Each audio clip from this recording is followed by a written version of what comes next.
പ്രിയമുള്ള പ്രേക്ഷകരെ നമസ്തേ. നാം ഇവിടെ ചർച്ച ചെയ്യുന്നു നിങ്ങളുടെ നാളെ എന്ന ജ്യോതിഷ വിഷയം. നിങ്ങളുടെ നാളെയിൽ നാളെ 1200 കർക്കിടക മാസം 17-ാം തീയതി, അതായത് 2025 ഓഗസ്റ്റ് മാസം 2-ാം തീയതി. നാളെ തൃശ്ശൂർ സൂര്യോദയം കാലത്ത് 6:16, അസ്തമയം വൈകിട്ട് 6:47. നാളെ ശനിയാഴ്ചത്തെ രാഹുകാലം കാലത്ത് 9 മണി മുതൽ 10:30 വരെയുള്ള സമയമാകുന്നു. നാം ശുഭകാര്യങ്ങളൊന്നും തന്നെ രാഹുകാലത്ത് അനുഷ്ഠിക്കാറില്ല.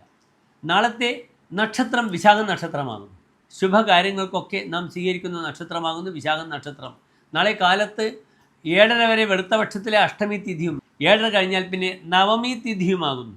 ഒരു ശുഭകാര്യങ്ങൾക്കും സാമ്പത്തികമായ കാര്യങ്ങൾക്കും നാം അത്രയേറെ ആശ്രയിക്കാത്ത ഒരു തിഥിയാകുന്നു നവമി തിഥി. അതിന് ജ്യോതിഷത്തിൽ ശൂന്യമായ തിഥി എന്നാണ് പറയുക.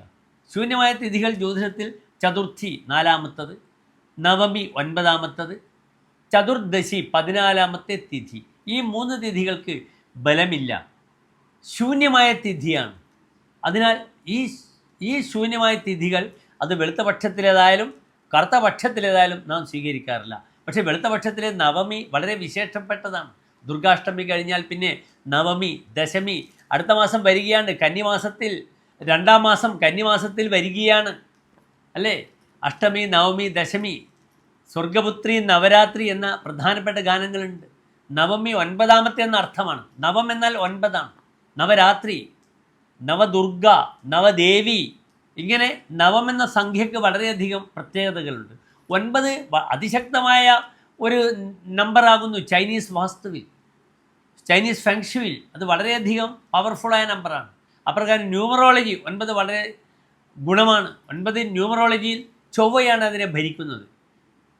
ചൈനീസ് ഫെങ്ഷുവിൽ റെഡ്, ചുവപ്പിനെ പ്രതിനിധാനം ചെയ്യുന്ന ഭാഗം അങ്ങേയറ്റം ശക്തമാണ്. അത് റിപ്പീറ്റേഷൻ, ഇല്യൂമിനേഷൻ, റെക്കഗ്നേഷൻ, അപ്രീസിയേഷൻ ഇതൊക്കെ ലഭിക്കുന്ന ഭാവമാകുന്നു.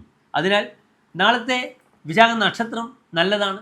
ധനപരമായ വിഷയത്തിൽ നാളെ ഇടപെടാൻ എൻ്റെ പ്രിയപ്പെട്ട പ്രേക്ഷകർ കുറച്ച് ശ്രദ്ധിക്കണം. നാളെ എൻ്റെ പ്രിയപ്പെട്ട പ്രേക്ഷകർക്ക് 11:15 മുതൽ 1 മണി വരെയുള്ള സമയം എല്ലാ ശുഭകാര്യങ്ങൾക്കുമായി വിനിയോഗിക്കാവുന്നതാണ്. മറ്റൊരു പ്രധാനപ്പെട്ട വിഷയം, നാളെ ശനിയാഴ്ചയാണ്, വിശാഖ നക്ഷത്രമാണ്. ശനി ഹനുമാൻ സ്വാമിയെ സൂചിപ്പിക്കുന്നു. എൻ്റെ പ്രിയപ്പെട്ട പ്രേക്ഷകർക്ക് നാളെ വേണമെങ്കിൽ ഹനുമാൻ സ്വാമി ക്ഷേത്രത്തിൽ സന്ദർശിക്കാം.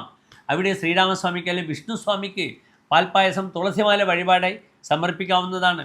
ഓം ശം ശനീശ്വരായ നമഃ എന്ന പ്രാർത്ഥന വളരെയധികം ഉപകരിക്കും. അപ്രകാരം തന്നെ ഓം ഹം ഹനുമതേ നമഃ എന്ന പ്രാർത്ഥനയും നാളത്തെ ദിനത്തിന് വളരെയധികം നിങ്ങളുടെ ഊർജ്ജസ്വലത, നിങ്ങളുടെ ആത്മീയമായ ഉണർവിന് പാത്രമാകുന്ന ദിനമാണ്, നക്ഷത്രമാണ്. ശ്രദ്ധിക്കുക, നന്നായി പ്രാർത്ഥിക്കുക.